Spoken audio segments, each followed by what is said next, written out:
भगवान सूर्य की उत्पत्ति कैसे हुई, आइए जानते हैं। किसी ने भी भगवान को नहीं देखा है, लेकिन सूर्य और चंद्रमा को हर व्यक्ति ने देखा है। ज्योतिष में सूर्य और चंद्रमा दोनों ही ग्रह माने गए हैं, जबकि विज्ञान कहता है कि चंद्रमा पृथ्वी का उपग्रह है। ज्योतिष शास्त्र में नवग्रहों में सूर्य को राजा और चंद्रमा को रानी व मन का कारक माना गया है।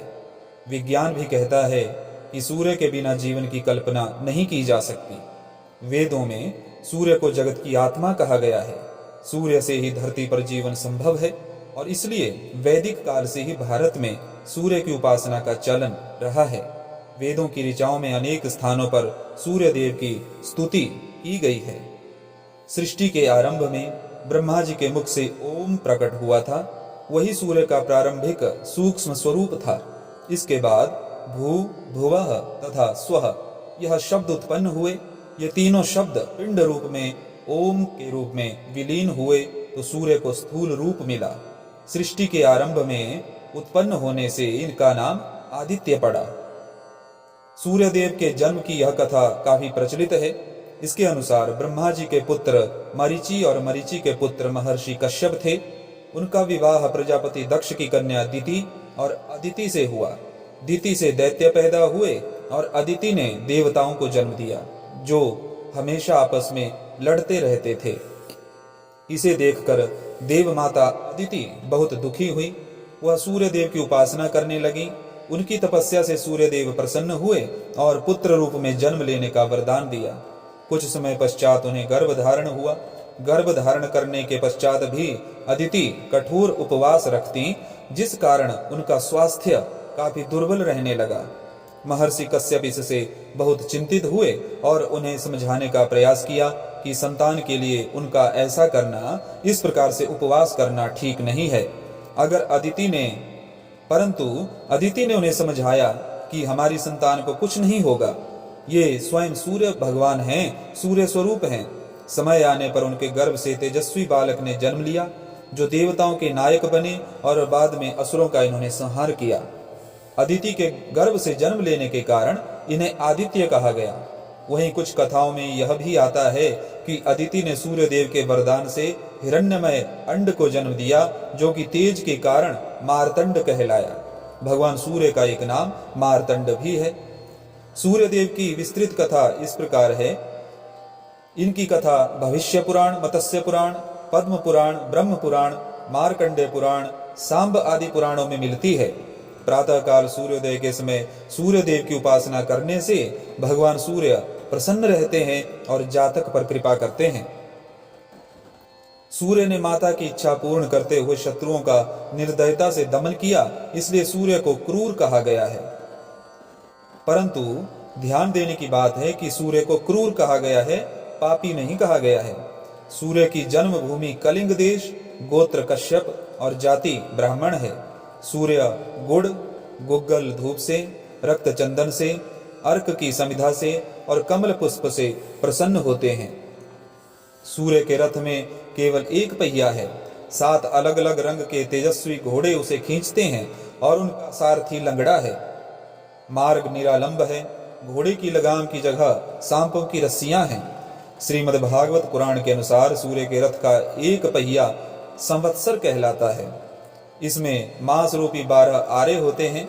ऋतु रूप में 6 निमिषा है। 3 चौमासे रूप नाभि है।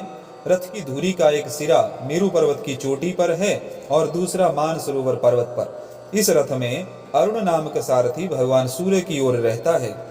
भगवान सूर्य की 2 पत्नियां हैं, संज्ञा और निक्षुभा। संज्ञा के सुरेणु, रागी, देव, त्वाष्टि एवं प्रभा आदि अनेक नाम हैं तथा छाया का ही दूसरा नाम निक्षुभा है। संज्ञा विश्वकर्मा त्वष्टा की पुत्री हैं। सूर्य सिंह राशि के स्वामी हैं। इनकी महादशा 6 वर्ष की होती है। प्रिय रत्न माणिक्य है। सूर्य की प्रिय वस्तुएं सवत्सा गौ, गुड़, तांबा, सोना एवं लाल वस्त्र आदि हैं। सूर्य की धातु सोना और तांबा है। सूर्य की जप संख्या 7000 है। इनका बीज मंत्र है ओम हराम हरीम हरौम सह सूर्याय नमः। एक अन्य इनका जो सामान्य मंत्र इस प्रकार है ओम घृणी सूर्याय नमः। यदि सूर्य निर्बल हो तो नित्य सूर्य उपासना, सूर्य को अर्घ्य देने से, रविवार का व्रत करने से और सूर्य देव के नित्य दर्शन करने से सूर्य देवता प्रसन्न और बली होते हैं। भगवान सूर्य नारायण के परिवार में 5 पुत्र और 2 पुत्रियां हैं। इनके 5 पुत्रों के नाम इस प्रकार हैं: वैवस्वत मनुदेव, यम धर्मराज और शनिदेव, भाग्यदेव और अश्विनी कुमार। इनकी 2 पुत्रियों के नाम हैं यमुना और ताप्ती। अब हम इनके पुत्रों के कर्मों के बारे में जानते हैं कि वे क्या कार्य करते हैं। वैवस्वत मनु ये श्राद्ध देव हैं, ये पितृलोक के अधिपति हैं। ये ही पितरों को तृप्त करते हैं। इन्हीं ने भूलोक पर सृजन का कार्य किया था। दूसरे यमराज हैं, जिन्हें धर्मराज भी कहते हैं। आमतौर पर लोग इन्हें सिर्फ यमराज के नाम से ही जानते हैं, पर ये समस्त देवताओं के मध्य यम धर्मराज के नाम से पुकारे जाते हैं। इन्हें मृत्यु का देवता भी कहा जाता है। जीवन और मृत्यु इन्हीं के नियंत्रण में है। ये काल रूप माने जाते हैं। तीसरे जो सूर्यदेव के पुत्र हैं शनिदेव, ये न्याय प्रिय हैं। इनका स्वभाव न्याय प्रिय है। ये कभी किसी के साथ अन्याय नहीं होने देते हैं और इसलिए इन्हें दंडाधिकारी भी कहा जाता है। ये भगवान सूर्य की दूसरी पत्नी छाया के गर्भ से उत्पन्न हुए हैं।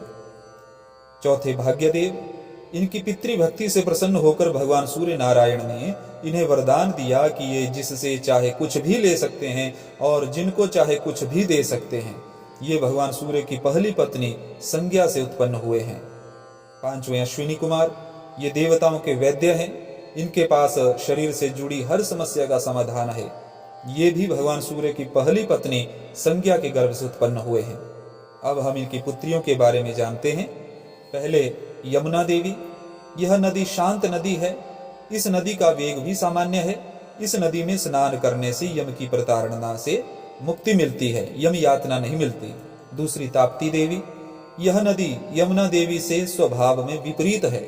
इस नदी का वेग बहुत तीव्र है और स्वभाव प्रचंड है।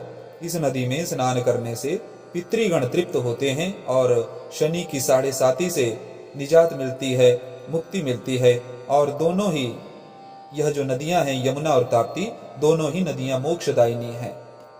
आज विश्व के ज्यादातर ब्राह्मणों की आजीविका के मुख्य कारण भगवान सूर्य नारायण ही हैं। भगवान सूर्य ने यजुर्वेद की रचना की है। यह रचना करके इन्होंने याज्ञवल्क्य मुनि को कृतज्ञ किया। अपितु न केवल इन मुनि को कृतज्ञ किया, बल्कि संपूर्ण ब्राह्मण समाज को भी इन्होंने कृतज्ञ किया है। आज अगर ब्राह्मण अपना कर्म कराकर कर्मकांड आदि जो भी कार्य ब्राह्मण कराते हैं, उन सब का वर्णन इसी वेद में अर्थात यजुर्वेद में किया गया है। इस प्रकार भगवान सूर्य नारायण से संबंधित यह महत्वपूर्ण जानकारी आपको दी। आशा करता हूं आपको जानकारी अच्छी लगी होगी। ओम नमो भगवते श्री सूर्य नारायणाय।